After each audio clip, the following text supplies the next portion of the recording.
The continent of Scondera was once a thriving and wondrous place. Nations and tribes great and small lived and flourished across the land. The great and noble Ascondian Empire sprawled through the east, cities fueled and constructed under the might of their near-utopian industry and sorcery. The dwarves of Caerdurn toiled and crafted deep in the Crimea Mountains. The warlands to the west churned and bucked, a constant movement of conflict, destruction, and rebirth. The Eruskans in their wilderness to the north, with their own struggles and toils and occasional southern raids. The peoples of the marshes, the island folk, the rovers in their floating city, and many others who simply lived. And then came the Night of Fire. The seas boiled and rose. Great waves swept the eastern coasts. Fire fell from the heavens, scorching and burning the land and cities. Magic and nature rebelled against their wielders, consuming untold victims in conflagrations of wild energy and chaos. The Crimea Mountains erupted and collapsed, burying the dwarves in tombs of their own making, while demolishing the once insurmountable barrier between east and west. The world as it had been suddenly ended, and nothing would be the same again. The survivors struggled to come to terms with what had happened, but their reprieve was short-lived.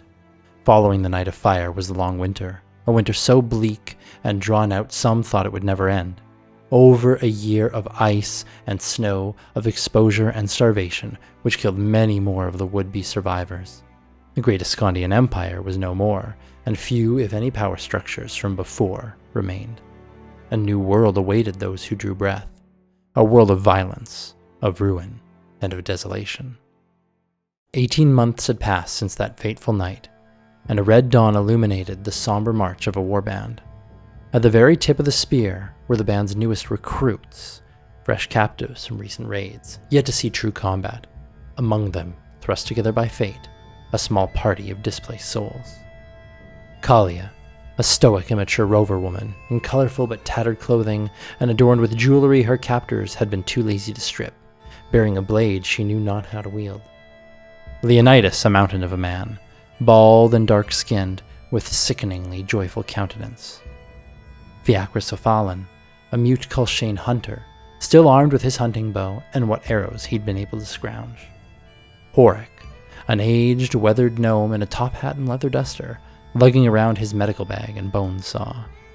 And Loheim, a scrawny, sickly-looking elf with more brains than anything else at his disposal.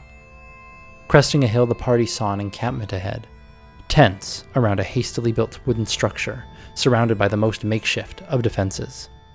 A horn blew from behind, and the press of the strong members of the warband forced the recruits into the camp ahead as the first wave. A farm boy, holding a crude pitchfork, is speared through by a defender as the wave rushes forth. The party has no choice: fight or be trampled and die. Leonidas goes in swinging, fighting with fists directly and dropping a defender easily before taking an arrow and nearly going down. Horik sent in slingstones, mostly ineffective, though he did manage to drop an injured defender. Loheim fended off another spearman, while Fiacris provided covering fire, and Kalia managed to kill 2 people before the skirmish was done. Recovering from the initial clash, Loheim attempted to buy the party a reprieve. As an elven elementalist, he reached for fires that have begun to spread in an attempt to form a protective sheet of flame. Magic is, unfortunately, unreliable after the Night of Fire, and he simply intensified the flames while knocking himself out from the effort. Leonidas slung the unconscious elf over his shoulders, and the group moved quickly on. Fires raged, pressing the group further into the chaos, where they encountered a wounded man and frightened woman. Fiacris attempted to pantomime a truce, but failed spectacularly as the woman misinterpreted him as mocking. The pair attacked, and the party prepared to fight back. Kalia's go, but she tried diplomacy again over blood. The woman, Lena, looks to the man, who himself is bleeding and exhausted. The fight leaves her, and she agrees to surrender on one condition: the party helps John first. Wounds were quickly patched, and the party gained the briefest of respite, finding that they'd captured 2 prisoners, a win in this warband's brutal economy. The air then shifted as the sky darkened, clouds appearing from nowhere. A heavy rain began to fall, dousing fires across the camp. The party looked up and spotted a figure atop some distant hill, a primalist, casting his magics over the field of battle, flanked by orcs and a figure in gleaming breastplate. Is it the warband's leader, perhaps? In any case, the conflict was over, and the warband had won. Scavenging an empty barrel, the party filled it with water, taking whatever liquid life they could get. What they give us is at their mercy, Kalia states plainly. What we take, not so much. Back at the camp, the recruits and new captives are processed by the Eruskans.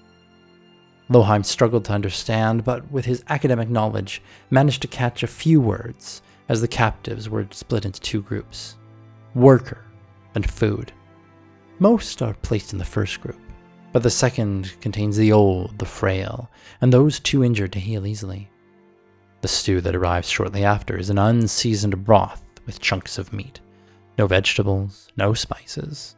It appears and smells much like pork, and no one has seen a pig in over a year. Fiacris and Kalia suddenly aren't hungry. Loheim just drinks the broth and tries not to think too hard about it, while Leonidas grumbles about wasting resources and quickly consumes his bowl plus the two from his companions. Soon after, the goblins approached. Expert archers and worshippers of nature, their kind and elves go back a long way. When nature rejected the elven race 600 years ago, it cursed their children, murdered their druids, and expelled them from the forests. The goblins saw this as a simple truth. They had won, and they were nature's chosen. Among these goblins was the primalist. The exchange was tense but brief. Watch your back, elf. I'll be waiting for you to slip up. Night fell, and that meant sleeping on the hard ground in the center of the camp. Not a comfortable place to recover.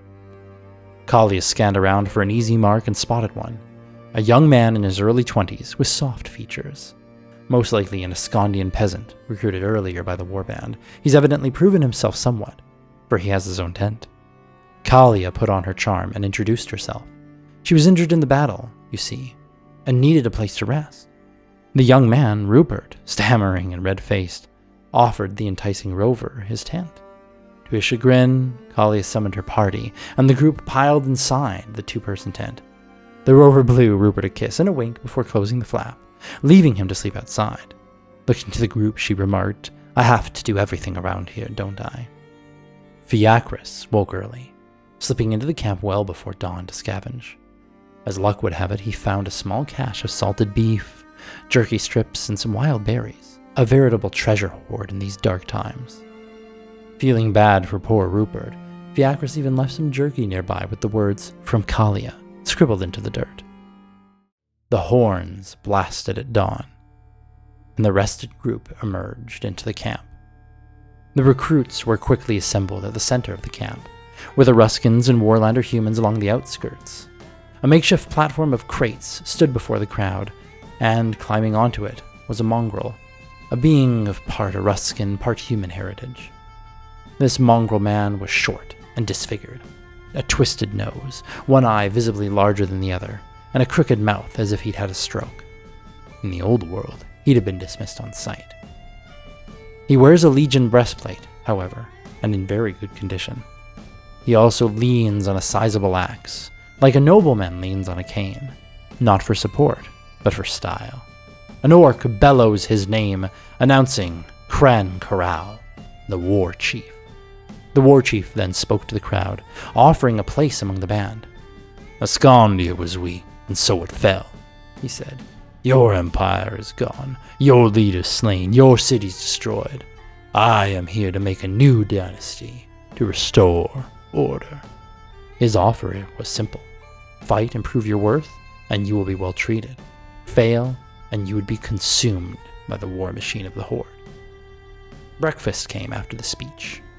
For their success obtaining prisoners, the party were near the front of the recruit food lines. Roasted vegetables and hardtack this morning, which the party eat eagerly.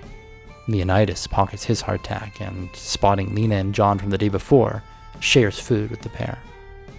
After breakfast, the Eruskans clear a space, dividing recruits into smaller groups and pitting them against each other with sticks and staves. Training, if you can call it that, has begun.